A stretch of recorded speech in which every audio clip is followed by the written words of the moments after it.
Hello everyone, আজকে আমরা আলোচনা করব ভেক্টর সম্পর্কে। তো ভেক্টর বলতে আমরা সাধারণত কি বুঝি? ভেক্টর বলতে আমরা সাধারণত বুঝি বাহক বা ক্যারিয়ার। ঠিক আছে, ভেক্টর বলতে আমরা সাধারণত কি বুঝি? বাহক বা ক্যারিয়ার।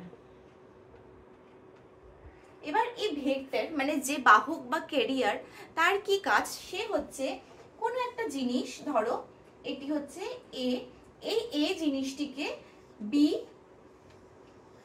এখানে ক্যারি করে নিয়ে যায়। ঠিক আছে, এই বাহক বা ক্যারিয়ারের কি কাজ হলো? একটি জিনিসকে আরেকটি জায়গায় ক্যারি করে নিয়ে যাওয়া।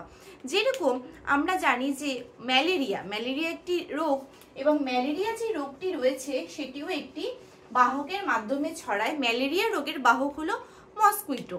ঠিক আছে, ম্যালেরিয়া রোগের বাহককে মানে ক্যারিয়ার, বাহক বা ক্যারিয়ার যাই বলো না কেন, সেটি হচ্ছে মসকুইটো। ঠিক আছে, তো এই ভেক্টরও কিন্তু এক প্রকারের, এই যে ভেক্টর নিয়ে আমরা আজকে আলোচনা করব, সেই ভেক্টরও কিন্তু এক প্রকারের বাহক বা ক্যারিয়ার। ঠিক আছে, কিন্তু আমাদের বায়োটেকনোলজিতে যেটি আমরা পড়ছি এখন, এই বায়োটেকনোলজিতে এই ভেক্টর বা ক্যারিয়ার যে আছে, সেই ভেক্টর বা ক্যারিয়ারে একটু অন্যরকম, মানে এর রোল হলো একটু অন্যরকম। এবং এই ভেক্টর বা ক্যারিয়ারের যে কনসেপ্টটা, সেটি হলো আমাদের সাধারণ বায়োলজির যে ভেক্টর বা ক্যারিয়ার, সেটি থেকে একটু ডিফারেন্ট। ঠিক আছে, তো এখানে আমরা দেখবো বায়োটেকনোলজিতে মেনলি আমরা কি নিয়ে কাজ করি। আমরা মেনলি আমাদের একটা ডিএনএ অফ ইন্টারেস্ট বা জিন অফ ইন্টারেস্ট থাকে। ঠিক আছে, ধরো এটি হচ্ছে আমাদের একটি জিন অফ ইন্টারেস্ট, এটি হলো আমাদের জিন অফ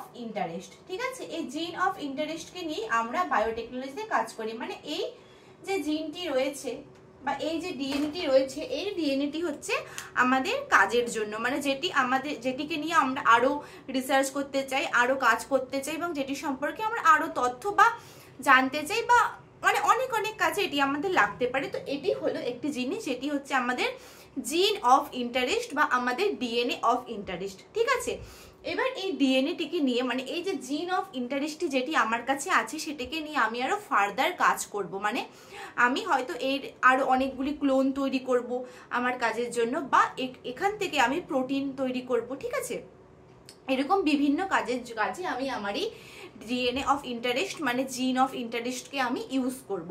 তো এই যে আমি বিভিন্ন কাজগুলি করব, এই কাজগুলি করার জন্য কি করতে হবে আমাকে? সবার প্রথমে এই কাজগুলি করার জন্য আমাকে এই যে আমার জিন অফ ইন্টারেস্ট রয়েছে, এই জিন অফ ইন্টারেস্টকে আমাকে একটি হোস্ট সেলের মধ্যে ইনসার্ট করতে হবে। ঠিক আছে, ধরো এটি রয়েছে আমার হোস্ট সেল, এবং এই হোস্ট সেল হিসেবে আমরা সাধারণত কাকে ইউজ করি? আমরা সাধারণত ই কোলাই ব্যাকটেরিয়াকে ইউজ করি। ঠিক আছে, হোস্ট সেল হিসেবে আমরা সাধারণত ই কোলাই ব্যাকটেরিয়াকে ইউজ করি। তো এটি রয়েছে আমাদের হোস্ট সেল। তো আমাদের এই জিন অফ ইন্টারেস্টকে নিয়ে যখন আমরা কাজ করব বা এর অনেক ক্লোন তৈরি করব, যাই করি না কেন, এই জিন অফ ইন্টারেস্টকে আমাদেরকে হোস্ট সেলের মধ্যে ইনসার্ট করাতে হবে। কি করাতে হবে? হোস্ট সেলের মধ্যে ইনসার্ট করাতে হবে। কিন্তু এখানে একটি সমস্যা রয়েছে। আমি যদি চাই যে আমি আমার এই জিন অফ ইন্টারেস্টকে ডাইরেক্টলি হোস্ট সেলের মধ্যে ঢুকিয়ে দিলাম, যে নিয়ে গেলাম, বললাম যাও বাবা তুমি ঢুকে পড়ো, সেটা কিন্তু হবে না। ঠিক আছে, এই যে আমাদের আমাদের জিন অফ ইন্টারেস্ট, সেটি কিন্তু ডাইরেক্টলি আমার এই হোস্ট সেলের মধ্যে ঢুকে পড়তে পারবে না। এর জন্য আমার কি দরকার? এর জন্য আমার দরকার একটি বাহক বা ভেক্টর, যে আমার এই জিন অফ ইন্টারেস্টকে বাইরে থেকে নিয়ে গিয়ে সেই হোস্ট সেলের মধ্যে ইনসার্ট করাবে। ঠিক আছে, তো এর জন্য আমার কি দরকার? এর জন্য আমার দরকার হচ্ছে ভেক্টর, মানে যাকে আমরা সাধারণ বাংলা ভাষায় বলে থাকি বাহক। ঠিক আছে, তো এখানে বাহকের কাজটি কি বুঝতে পারলে? এখানে বাহকের কি কাজ? এখানে বাহক হচ্ছে আমার জিন অফ ইন্টারেস্টকে এই বাহক নিয়ে গিয়ে হোস্ট সেল, মানে যেখানে আমি চাচ্ছি যে আমার জিন অফ ইন্টারেস্টকে ইনসার্ট করাবো, সেই হোস্ট সেলের মধ্যে গিয়ে ঢুকিয়ে দেবে হচ্ছে আমার ভেক্টর ডিএনএ। ঠিক আছে, তাহলে এখন আমরা দেখব যে এই ভেক্টর ডিএনএটি কিভাবে কাজ করে।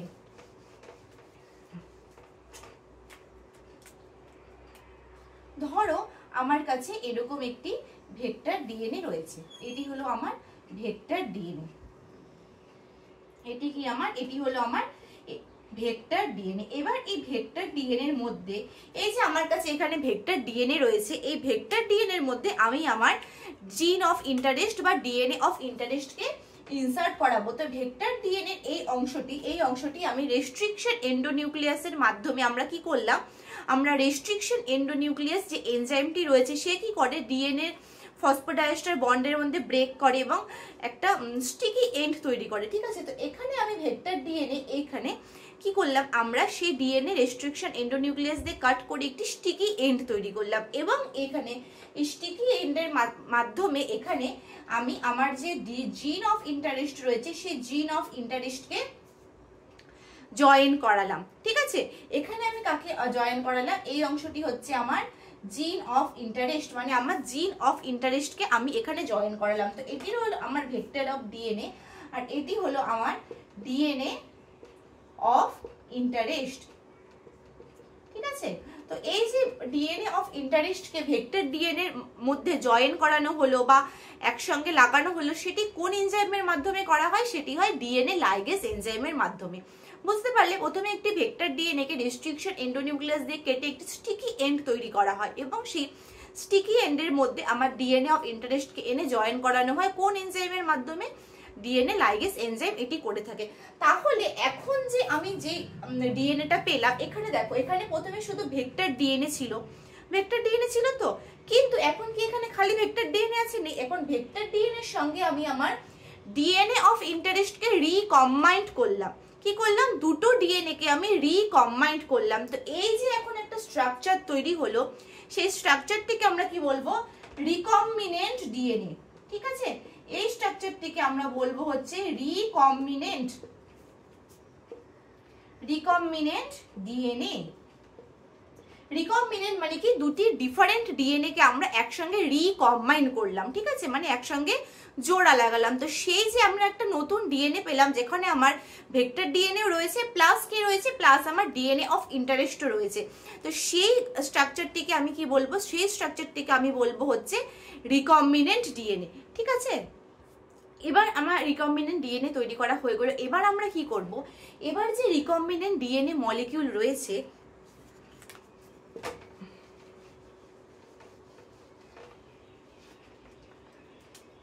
এটি হলো আমাদের রিকম্বিনেন্ট ডিএনএ মলিকিউল, ঠিক আছে।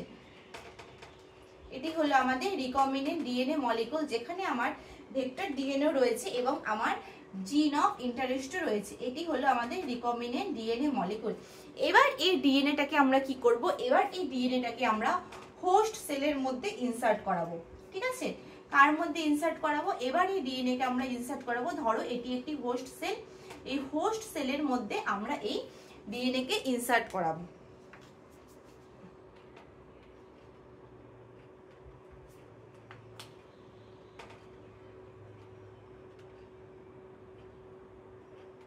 এবার দেখো এই যে রিকম্বিনেন্ট ডিএনএটি আমাদের তৈরি হলো, সেই রিকম্বিনেন্ট ডিএনএটিকে আমরা হোস্ট সেলের মধ্যে ইনসার্ট করালাম এবং যেই প্রসেসের মাধ্যমে আমরা রিকম্বিনেন্ট ডিএনএ কে হোস্ট সেলের মধ্যে ইনসার্ট করাই সেই প্রসেসকে বলা হয় ট্রান্সফরমেশন।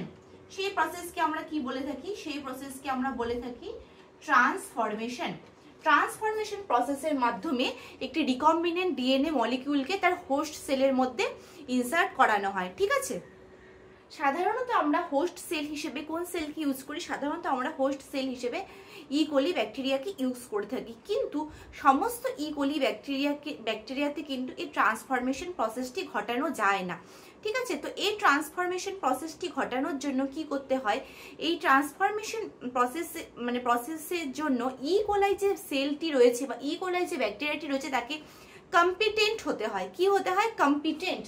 এর জন্য ই কোলাইকে কি হতে হয়, ই কোলাইকে কম্পিটেন্ট হতে হয়। কিন্তু ই কোলাই যে ব্যাকটেরিয়াগুলি রয়েছে সেগুলো কিন্তু প্রথম থেকে কম্পিটেন্ট হয় না। ই কোলাই ব্যাকটেরিয়াগুলিকে আলাদা করে একটি প্রসেসের মাধ্যমে কম্পিটেন্ট করা হয়। তো সেই প্রসেসটা কি, এই ই কোলাই ব্যাকটেরিয়াগুলিকে 100 মিলিমোলার CaCl2, ঠিক আছে, কি করা হয়, ই কোলাই ব্যাকটেরিয়া সেলকে কম্পিটেন্ট বানানোর জন্য 100 মিলিমোলার CaCl2 সলিউশনে 4 ডিগ্রি সেন্টিগ্রেড টেম্পারেচারে 30 মিনিট রাখা হয়, ঠিক আছে। ই কোলাই সেলগুলির মধ্যে যে আমি আমার ভেক্টর ডিএনএ দিয়ে মানে যে রিকম্বিনেন্ট ডিএনএ কে ইনসার্ট করাবো, তার জন্য ই কোলাই সেলগুলিকে কি হতে হয়, কম্পিটেন্ট হতে হয়। এবং এই কম্পিটেন্ট বানানোর জন্য ই কোলাই সেলগুলিকে কি করা হয়, 100 millimolar CaCl2 সলিউশনে 4 degree centigrade 4 degree centigrade temperature 30 minute রেখে দেওয়া হয়। এর ফলে কি হয়, এরপরে ই কোলাই সেলগুলো কম্পিটেন্ট সেলে পরিণত হয়। তখন আমি আমার রিকম্বিনেন্ট ডিএনএ ট্রান্সফরমেশন প্রক্রিয়ার মাধ্যমে ই কোলাই হোস্ট সেলে ইনসার্ট করাতে পারবো।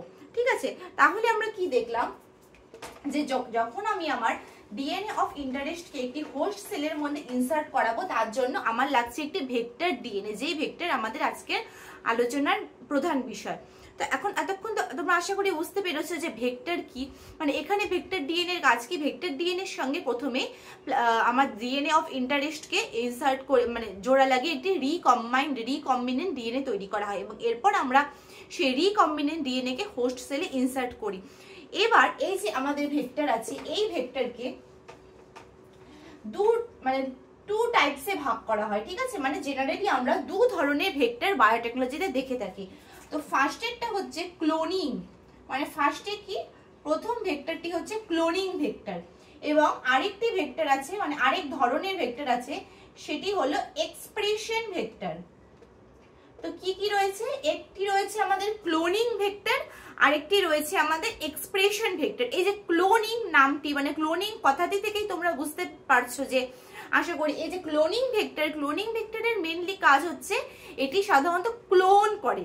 কি করে, ক্লোন করে, মানে একটি আমরা যে রিকম্বিনেন্ট ডিএনএটা তৈরি করলাম, রিকম্বিনেন্ট ডিএনএ যে ইনসার্ট করলাম, সেই রিকম্বিনেন্ট ডিএনএ থেকে আমাদের যে ডিএনএ অফ ইন্টারেস্ট অনেকগুলি ক্লোন তৈরি হবে, মানে একটি ডিএনএ কপি থেকে অনেকগুলি কপি তৈরি হবে। ঠিক আছে, তো ক্লোনিং ভেক্টরের প্রধান কাজ কি, ক্লোনিং ভেক্টরের প্রধান কাজ হচ্ছে অনেকগুলি ডিএনএ কপি তৈরি করা। ঠিক আছে, তো ক্লোনিং ভেক্টর মেইনলি ক্লোনিং ভেক্টরে কি হয়ে থাকে, রেপ্লিকেশন। ঠিক আছে, রেপ্লিকেশনে আমরা কি জানি, রেপ্লিকেশনে ডিএনএ একটি কপি থেকে ডিএনএ আরেকটি কপি তৈরি হয়। তো ক্লোনিং ভেক্টরে সাধারণত রেপ্লিকেশন হয়ে থাকে, মানে ক্লোনিং ভেক্টরে ডিএনএ ক্লোন হয়, মানে অনেকগুলি কপি তৈরি হয়। ঠিক আছে, এবার আমরা আসবো এক্সপ্রেশন ভেক্টর। এক্সপ্রেশন ভেক্টর মানে কি, এক্সপ্রেশন ঘটে মানে একটি জিনের এবার একটি ডিএনএ কখন এক্সপ্রেশন ঘটে, আমরা বলি যখন সেই ডিএনএ থেকে প্রোটিন তৈরি হয়। ঠিক আছে, যখন সেই ডিএনএ থেকে প্রোটিন তৈরি হয় মানে ওর যে ক্যারেক্টারিস্টিক্সটা রয়েছে সেটির প্রকাশ ঘটলো। ঠিক আছে, তো এই এক্সপ্রেশন ভেক্টরে কি হয়, এখানে কিন্তু রেপ্লিকেশন, ট্রান্সক্রিপশন বা ট্রান্সলেশন এই তিনটি প্রসেসই হয়ে থাকে। ঠিক আছে, প্রথমে রেপ্লিকেশন ঘটলো মানে প্রথমে হচ্ছে একটি ডিএনএ এর কপি তৈরি হলো, তারপর কি তৈরি হয়, তারপর হয় ট্রান্সক্রিপশন, মানে সেখান থেকে তৈরি হবে এমআরএনএ, সেখান থেকে কি তৈরি হবে, এমআরএনএ, এবং ট্রান্সক্রিপশনের পর সেই মানে আরএনএ দিয়ে আবার ট্রান্সলেশন প্রক্রিয়ার মাধ্যমে কি তৈরি হবে, ট্রান্সলেশন প্রক্রিয়ার মাধ্যমে প্রোটিন তৈরি হবে। ঠিক আছে, ট্রান্সলেশন প্রক্রিয়ার মাধ্যমে প্রোটিন তৈরি হচ্ছে। তাহলে আমরা কি জানতে পারলাম যে ক্লোনিং ভেক্টরে কিন্তু আমরা সেই ডিএনএটির কোনো প্রকাশ দেখতে পারবো না, মানে ওর যে ক্যারেক্টারিস্টিক্স রয়েছে সেই ক্যারেক্টারিস্টিক্স গুলোর কোনো প্রকাশ ঘটবে না, শুধু কি হবে, শুধু ক্লোন তৈরি হবে, মানে একটি ডিএনএ একটি জিন অফ ইন্টারেস্টের অনেকগুলি কপি তৈরি হবে। ঠিক আছে, মানে শুধু রেপ্লিকেশনই হবে। কিন্তু আমাদের এক্সপ্রেশন ভেক্টরে আমরা কি দেখি, এক্সপ্রেশন ভেক্টরে আমাদের যে ডিএনএটি রয়েছে তার এক্সপ্রেশন ঘটবে, মানে তার যে ক্যারেক্টারিস্টিক্স রয়েছে সেটি প্রকাশ পাবে, মানে এখানে আমাদের রেপ্লিকেশন, ট্রান্সক্রিপশন, ট্রান্সলেশন এই প্রসেসগুলোর মাধ্যমে একটি প্রোটিন তৈরি হবে। ঠিক আছে, বুঝতে পারলে ক্লোনিং ভেক্টর আর এক্সপ্রেশন ভেক্টরের কি ডিফারেন্স। এবার আমরা দেখবো যে ক্লোনিং ভেক্টর আর এক্সপ্রেশন ভেক্টরে কিছু এক্সাম্পল দেখে নিব। ঠিক আছে, তো ক্লোনিং ভেক্টরে মেইনলি এক্সাম্পল কি, খুব ফেমাস একটি ক্লোনিং ভেক্টর সেটি হচ্ছে PBR322। ঠিক আছে, তারপর হচ্ছে PUC19, এরকম অনেকগুলি ক্লোনিং ভেক্টর রয়েছে। আর এক্সপ্রেশন ভেক্টরেরও আমরা কিছু এক্সাম্পল দেখে নিই।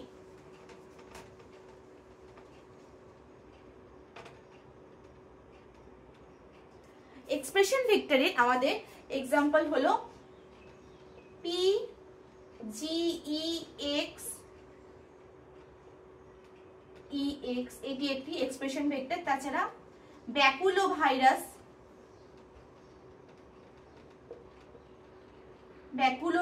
এই ব্যাকুলো ভাইরাসে কিন্তু একটি এক্সপ্রেশন ভেক্টর হিসেবে ইউজ করা হয়। ঠিক ঠিক আছে? তাহলে তোমরা বুঝতে পারলে ভেক্টর সাধারণত দু ধরনের হয়, একটি হচ্ছে ক্লোনিং ভেক্টর আর একটি হচ্ছে এক্সপ্রেশন ভেক্টর। এবার আমার একটি মানে কখন আমি একটি ডিএনএ কে আমার ভেক্টর হিসেবে চুজ করব, মানে যেই ভেক্টর যেটি আমার ভেক্টর, ভেক্টরের মধ্যে কি কি ক্যারেক্টারিস্টিক্স থাকা দরকার, ঠিক আছে? ভেক্টর ক্যারেক্টারিস্টিক্স,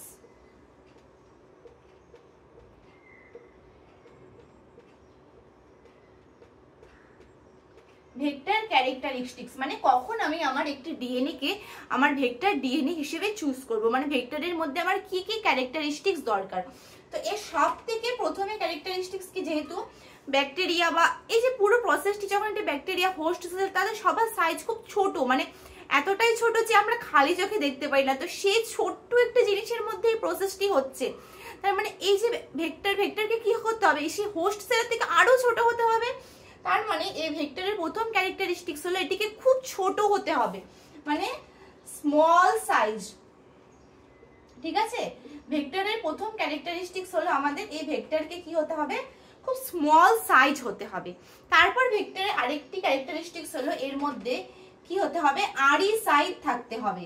আরই সাইট মানে রেস্ট্রিকশন এন্ডোনিউক্লিয়াস সাইট, মানে যে সাইডে এসে আমাদের রেস্ট্রিকশন এন্ডোনিউক্লিয়াস এনজাইম কাট করবে তার স্পেসিফিক সাইট থাকতে হবে, যেখানে আমরা আমাদের জিন অফ ইন্টারেস্টকে ইনসার্ট করাবো, ঠিক আছে? তাহলে এটি ভেক্টরের আরেকটি ক্যারেক্টারিস্টিক্স, যে ভেক্টরের মধ্যে আরই সাইট থাকতে হবে। তারপর আরেকটি ভেক্টরের ক্যারেক্টারিস্টিক্স হলো ভেক্টরের মধ্যে জেনারেলি কি হয়, দেখো ক্লোনিং ভেক্টরেও কিন্তু রেপ্লিকেশন হচ্ছে আর এক্সপ্রেশন ভেক্টরেও কিন্তু স্টার্টিংটা কিন্তু রেপ্লিকেশন থেকেই হচ্ছে, মানে একটা অরিজিন অফ রেপ্লিকেশন সাইট থাকতে হবে, যেটাকে আমরা বলে থাকি অরি সাইট। কি হতে হবে, origin of replication, origin of replication, যেটাকে আমরা শর্টে বলে থাকি অরি সাইট, ঠিক আছে? মানে একটা সাইট মানে কি, ধরো কিছু সিকোয়েন্স, কিছু বেস পেয়ার যেখান থেকে আমার রেপ্লিকেশনটা শুরু হবে, মানে রেপ্লিকেশন শুরু হলে তো ক্লোনিংই শুরু হতে পারবে না, ঠিক আছে? তো সেই রেপ্লিকেশন শুরু হওয়ার জন্য একটা অরিজিন অফ রেপ্লিকেশন সাইট বা অরি সাইট আমাদের ভেক্টরের মধ্যে অবশ্যই থাকতে হবে। তাহলে আমরা কি কি দেখলাম, কি কি ভেক্টরের ক্যারেক্টারিস্টিক্স, এর স্মল সাইজ হতে হবে, আরই সাইট থাকতে হবে, আর আরেকটি কি দেখলাম যে অরিজিন অফ রেপ্লিকেশন সাইট থাকতে হবে। আরেকটা জিনিস খুব ইম্পর্টেন্ট যেটি ভেক্টরের মধ্যে থাকতে হবে সেটি হচ্ছে সিলেক্টেবল মার্কার, ঠিক আছে? এই সিলেক্টেবল মার্কারটি কি, সিলেক্টেবল মার্কার হিসেবে সাধারণত অ্যান্টিবায়োটিক রেজিস্ট্যান্স জিন ইউজ করা হয়, ঠিক আছে? তো এই সিলেক্টেবল মার্কার কি, ধরো আমরা পুরো প্রসেসটা করলাম, এবার সেই প্রসেসটা কি ঠিকঠাক হয়েছে কি হয়নি সেটি বোঝার জন্য বা সেটি জানার জন্য আমাদের এই ভেক্টরের মধ্যে একটি সিলেক্টেবল মার্কার থাকতে হবে। সেই সিলেক্টেবল মার্কার দিয়ে আমরা পরবর্তীকালে বুঝতে পারবো যে আমাদের যে হোস্ট সেলের মধ্যে যে সেই ভেক্টর বা রিকম্বিনেন্ট ডিএনএ ঠিকঠাক ট্রান্সফরমেশন হয়েছে কিনা বা তাদের আরো কপি তৈরি হয়েছে কিনা, সেটা আমরা এই সিলেক্টেবল মার্কারের সাহায্যে জানতে পারবো, ঠিক আছে?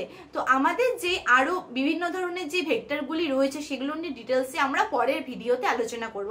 তাহলে আজকে আমরা কি কি জানলাম, আজকে আমরা মেইনলি জানলাম যে ভেক্টর কি, ভেক্টর বা বাহক সাধারণত কি করা হয়, ভেক্টর ডিএনএর সঙ্গে আমাদের একটি ফরেন ডিএনএ কে ইনসার্ট করানো হয় এবং সেই রিকম্বিনেন্ট ডিএনএ কে ই কোলাই বা হোস্ট সেলের মাধ্যমে ট্রান্সফরমেশন প্রক্রিয়ার মাধ্যমে ইনসার্ট করানো হয়।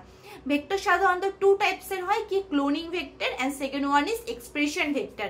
ক্লোনিং ভেক্টরে শুধুমাত্র ক্লোন তৈরি হয়, মানে অনলি রেপ্লিকেশন হবে, but in case of our expression vector replication, transcription, translation সবকিছু হবে এবং প্রোটিন তৈরি হবে, মানে আমার জিনটির যে আমার ফরেন যে ডিএনএটি রয়েছে তার এক্সপ্রেশন ঘটবে, তার ক্যারেক্টারিস্টিক্সের প্রকাশ ঘটবে, ঠিক আছে? এবং কখন আমরা কোনো ভেক্টরকে চুজ করব বা তার কি কি ক্যারেক্টারিস্টিক্স থাকতে হবে, তাকে সাইজে খুব স্মল হতে হবে, তার মধ্যে রেস্ট্রিকশন এন্ডোনিউক্লিয়াস সাইট থাকতে হবে, তার মধ্যে অরিজিন অফ রেপ্লিকেশন সাইট থাকতে হবে এবং তার মধ্যে সিলেক্টেবল মার্কার থাকতে হবে, যার সাহায্যে আমরা পরবর্তীকালে বুঝতে পারবো যে আমাদের রিকম্বিনেন্ট ডিএনএ ট্রান্সফরমেশন ঠিকঠাক হয়েছে কিনা বা সেখান থেকে আরো ক্লোন তৈরি হয়েছে কিনা। Thank you. তোমাদের যদি আমার ভিডিও ভালো লাগে অবশ্যই like, share, comment and subscribe করে দিবে, ঠিক আছে? Thank you.